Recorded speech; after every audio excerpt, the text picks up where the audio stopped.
Welcome to another podcast of the current situation Manchester United. Now, in this video podcast, I'm going to be talking about Manchester United getting slammed, getting cooked by the Italian press, and this has to do with the sale and transfer of McTominay to Napoli. Now, as we know that McTominay left Manchester United on a 25 million euro transfer to Napoli in the summer. Now, one of the few things that I have stated, if you have been watching my videos, previous videos, is this: that it wasn't. I'm trying to recall what I was saying, but this is what I basically said, that in hindsight, if you played McTominay as a centre defensive midfielder, then it's no reason to keep him as a centre defensive midfielder, because that's not his position. That's not the position McTominay thrives in, and we have seen that in past seasons. Where McTominay thrives in, particularly in previous seasons, is playing up top or as a number 10. He's effective in the box scoring goals, and we have seen that last season. This Bridging was scored 2 goals against Bedford, and we beat Bedford after Bedford took the lead against us at home. And this is the same guy we saw, McTominay, and he has been very prolific this last season for Manchester United, pulling them out of bad situations. When desperate times call for desperate measures, McTominay stepped up to the plate and he handled it. But now he has been sold to Napoli, and now Manchester United is getting cooked, criticized actually, for the sale of McTominay. Now I've said this, and I'm going to say it again. When Mourinho had McTominay was deployed as a centre.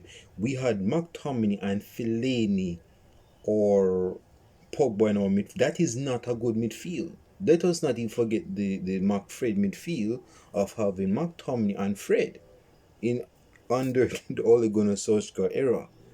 We knew that wasn't the most effective midfielders, and it wasn't the fact that McTominay was a bad player. It's that he's played in a wrong position.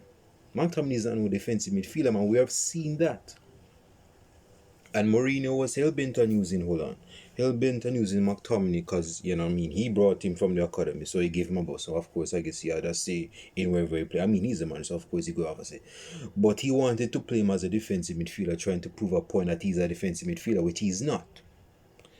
Ole Gunnar Solskjaer played McTominay as a defensive midfielder slash CM, and even sometimes gave him the license to make the third man run. We have seen time and time again before COVID hit, where McTominay, he scored goals when he was in the attacking third. I remember his long deflected goal against Arsenal. I remember him getting a couple goals. I can't remember who he got them against. Man, it's somewhere in the COVID season, in early 2021. He go score 2 goals at home in an open stadium. I remember those 2 goals, and what he scored one of the goals where, he beat I don't even know how he beat a defender, and he just tucked it home. This Bridging has goal scoring instincts. So we can't sleep on the fact that he has goal scoring instincts. But see, there was something saying that he was a striker before he was deployed as a midfielder. Now, I don't know if that's a fact, but I would not be surprised if it is a fact, because we see the tendencies of this Bridging when he's in the box. He took us out of jail against Chelsea at home last season. Scored a header. I think he scored at least 2 goals at home, and we go beat Chelsea. So you want him to say this Bridging can't score goals? This Bridging can score goals. But the problem where me and other Man United fans are is where to play him, and whether to start him or not, and not to start him, but to keep him in the side. Look at what Marwan Fellaini did for Manchester United. Although we criticize Fellaini, but we shouldn't really criticize the player, because the player don't play himself. It's the manager that plays the player. So when Fellaini came on and he got booed, I was not booing Fellaini, because that's out of Fellaini's control. Fellaini has no say on whether he starts or comes off of the bench. That's based on the manager. So if you want to boo if you want to boo anybody, go boo the manager, because it's the manager that plays the player. But when he came on, he was booed. And even when he scored, persons were not really enthusiastic. But this Bridging got us out of jail in games. I remember 2 goals he scored against Crystal Palace in the 2017-2018 season. Two fantastic headers. It's me. This Bridging has qualities. This is where he's supposed to play. And that is how Everton used him. Under Moyes, Everton used Fellaini as a number 10. Basically how they use Tim Cahill. Tim Cahill was no striker. He was a number 10. But he had instincts to play in the box. So when those balls were coming in from either Seamus Coleman, who's still playing at Everton, like, bro, this Bridging have been at Everton for 2 decades, and or Baines, or Pina, or whoever, they're going to be looking for those two guys. Or even Yakubu at Everton, Fellaini, and Cahill. So that is how they got the best out of those players, particularly Cahill and Fellaini. And the reason I say this is because that is how we should have used McTominay. We know Sam McTominay is not a very good midfielder. We know that he can run with the ball. He's a good athlete. But when it comes down to football IQ, that is not his pay grade. That is not where McTominay thrives in. He's not that type of midfielder. Is me. So the effectiveness of I was about to say Fellaini, and as if we still have my fact, Fellaini retired this year. Yeah, he retired from football. My one Fellaini retiring from football. But see, although we wanted to sell him last season to West Ham, that is when we should have sold him. See. But this Bridging, the following season, when he stayed at Manchester United and didn't go to West Ham, he showed a side that we have seen on decent occasions, but not a lot. But when he played in more like the attacking third man, he scored goals. Now the talent press is cooking Manchester United right now because we have sold a player that we could have kept in our squad and use him when the time called for it.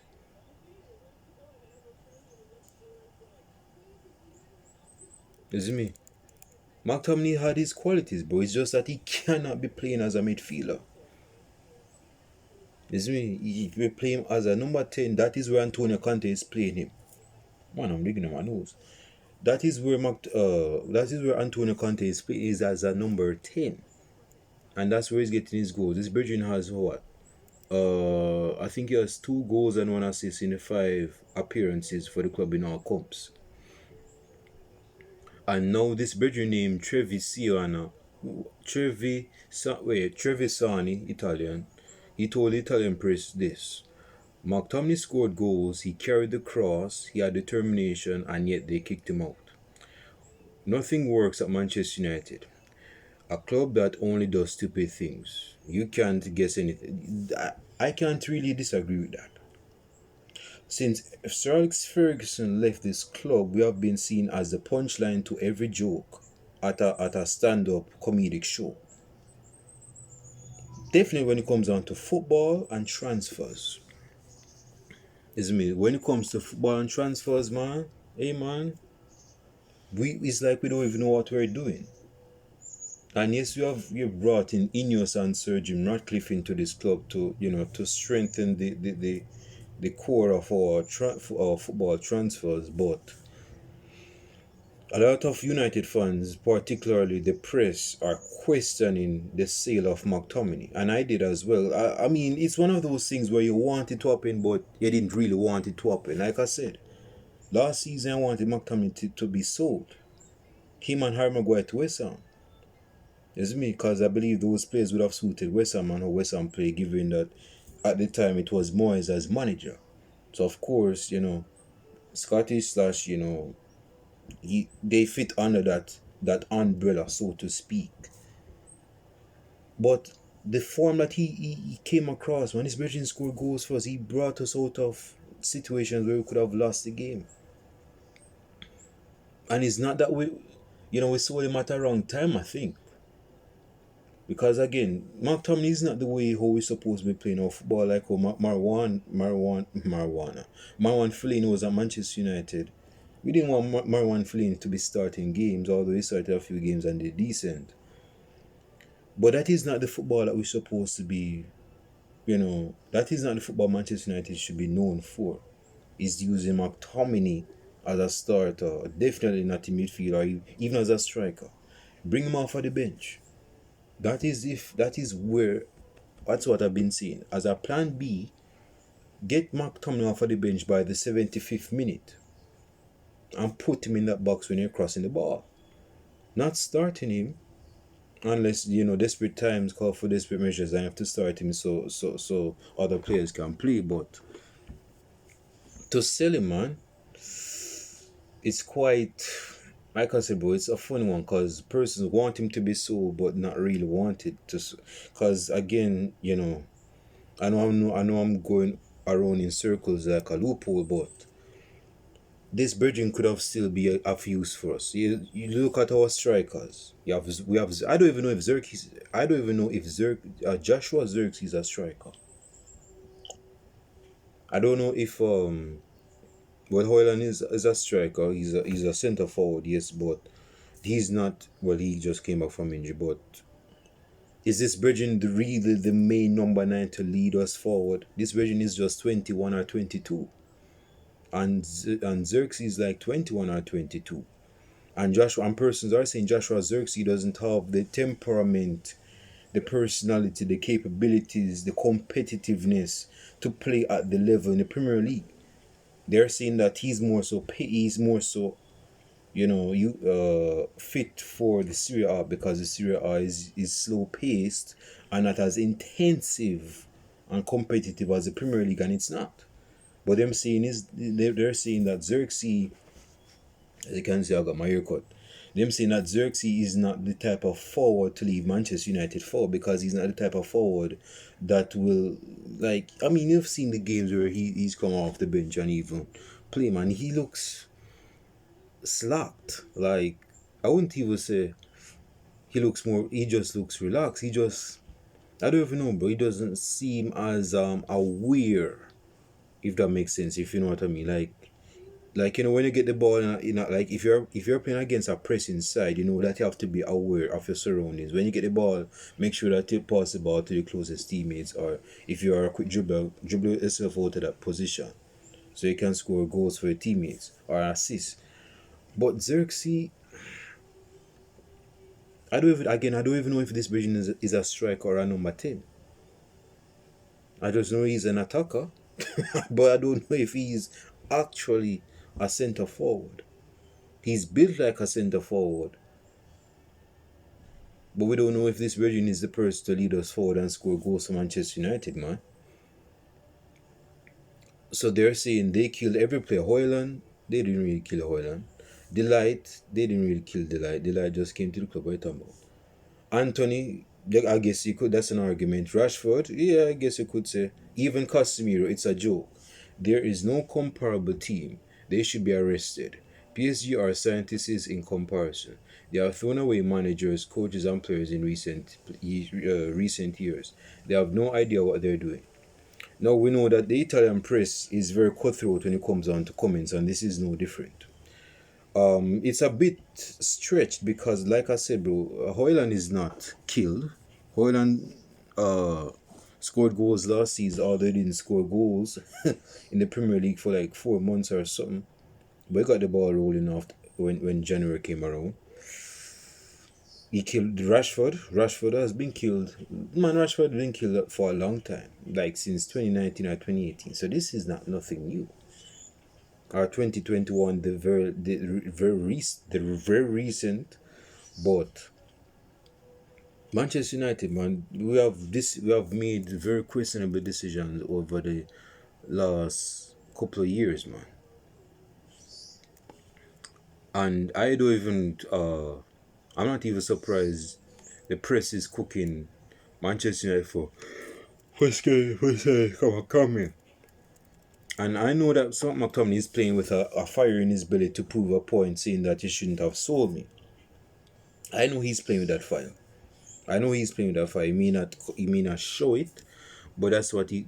I believe that he's trying to prove a point that Manchester United shouldn't have sold him.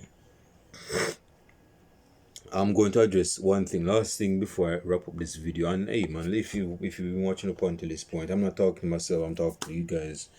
Like and subscribe to the channel. Leave your comments below in the comment section so that you can leave your comments in the comment section. Hit the bell as well so that you can be notified on each upload. I want to hear what you guys are thinking, because yes, we're a laughing stock right now. We are not having the best of seasons.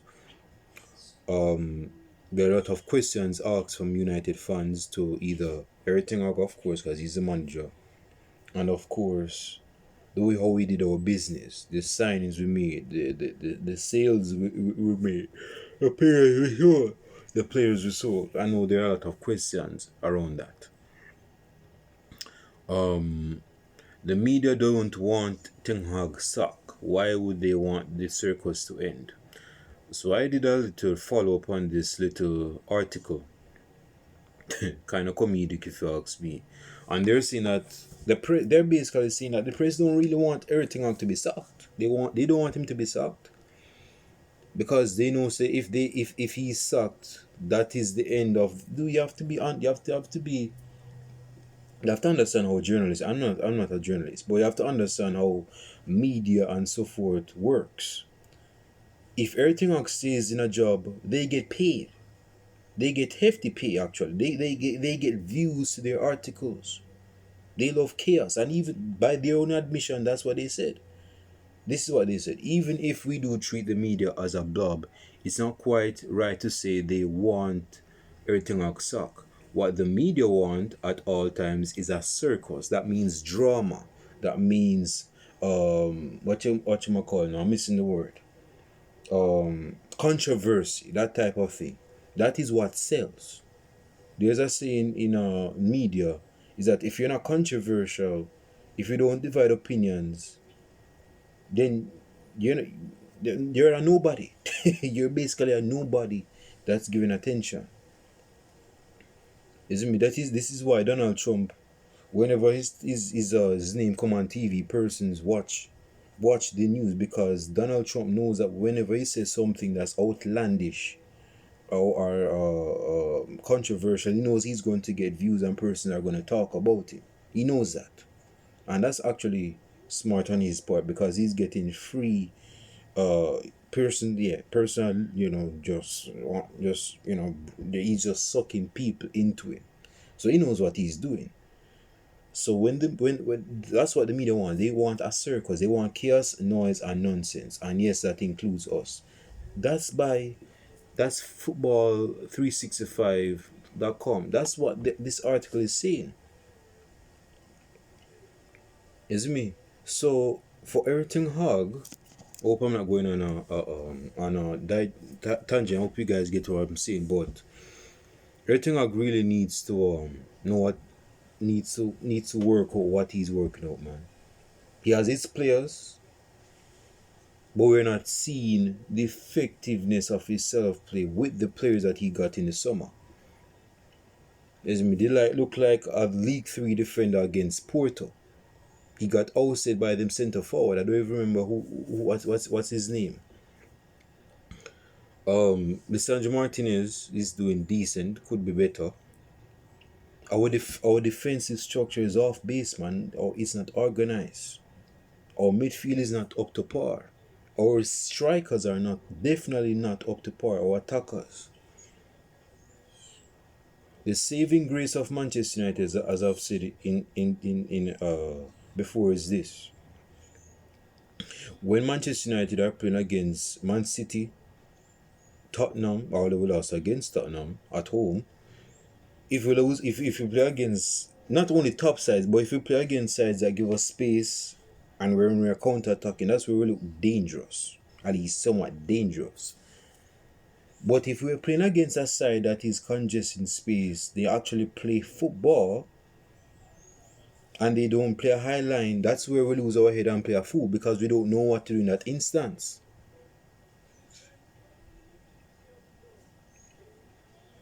You understand? So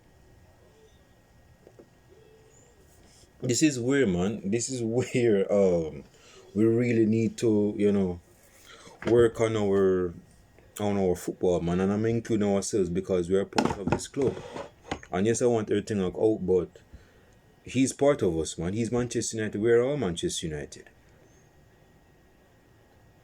And we're looking like a circus right now. I mean, I'm just looking at these articles, and Manchester United is getting cooked.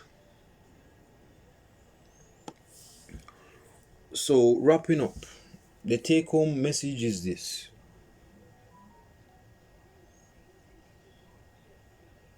we have to really, Erting Hag cannot be acting as if he has forever to stay at this club. I think he has, like, in his one of his press conference, this presser was asking him if he was worried about getting sacked, and he said, "No worry, nothing to worry about, nothing." Dude, man, hey, Ratcliffe have to like try to literally, even figurative. When I'm talking figurative, but probably literally, light a fire under this Virgin's butt and get him off of his seat and pull up him socks and get this football club playing good football effective so we can win games. Because I don't want Manchester United. I mean, it's comical from a fan's level, but I don't want Manchester United to be looking like no fool, man. Definitely not in our rivals, because our rivals are laughing at us. They are laughing at us, although they have problems of their own. Is me, but everything hug, man. Not so, not so. So yeah, there are a lot of persons that question the sale of McTominay, whether he's supposed to be sold, this and that. Dude, if McTominay, if McTominay stayed at Manchester United, it would have been a proper better option to come off of the bench. But see, if Xerxes flopping, not doing well, Hoyland flopping, not doing well, which other player can we use as a link man up top to play off of? Because McTominay not go play in Bruno's position when we have Mason Mount off of the bench and he not getting no games because of Bruno playing. So we have to really work on our squad, man. It's good to make signings, but if there is no proper coaching, what are we doing? What are we really doing, man? Leave your comments down in the comment section, like and subscribe to the channel. With that being said, this is international break, so we'll have a game in the Premier League this weekend. I'll show it to you guys in the next video podcast.